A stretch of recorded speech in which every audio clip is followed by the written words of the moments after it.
আজকে শিং মাছ কাটলাম দুপুর তাই ভাবলাম দুপুরের রান্নাটা শিং মাছ দিয়ে করি। তো শিং মাছ কাটতে গিয়ে শিং মাছের অনেকটা ডিম বের হয়, এতটুকু ডিমই বের হয় আর কি। তো আমি ভাবলাম এগুলো আলাদা করে একটু বোনা করে খাই।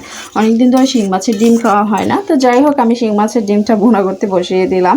অন্যদিক দিয়ে আমি শিং মাছগুলো কেটে ভালোভাবে পরিষ্কার করে নিয়েছি। ন্যাচারালি শিং মাছ পরিষ্কার করা একটা বিশাল চ্যালেঞ্জিংয়ের ব্যাপার, সাদা করাটা আর কি। তো আমি শিং মাছটাকে খুব ভালোভাবেই সাদা করি।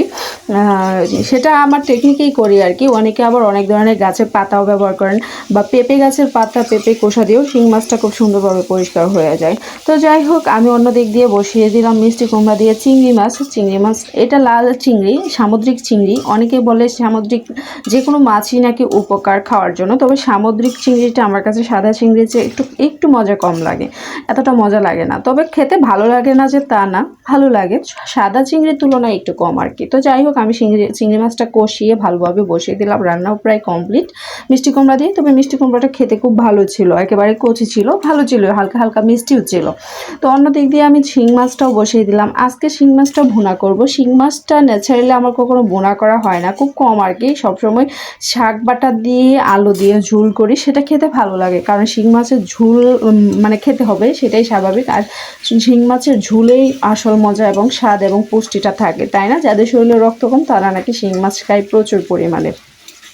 তবে মোটামুটি আমার শরীরে এখন রক্ত আছে, বেশি খেতে হবে তেমন না। তবে শিং মাছ আমার তেমন একটা বেশি পছন্দ না, মোটামুটি ভালো লাগে খেতে, খারাপ লাগছে তা না। তবে আমার বাচ্চারা খুব পছন্দ করে। তো যাই হোক, আমার শিং মাছও মোটামুটি কমপ্লিট বোনা হয়ে গেছে, দেখে নিশ্চয়ই বুঝে ফেলছেন। আসলে বাইরে থেকে যখন রৌদ্র আসে তখন রৌদ্রের কারণে কালারটা তেমন একটা সুন্দর আসে না।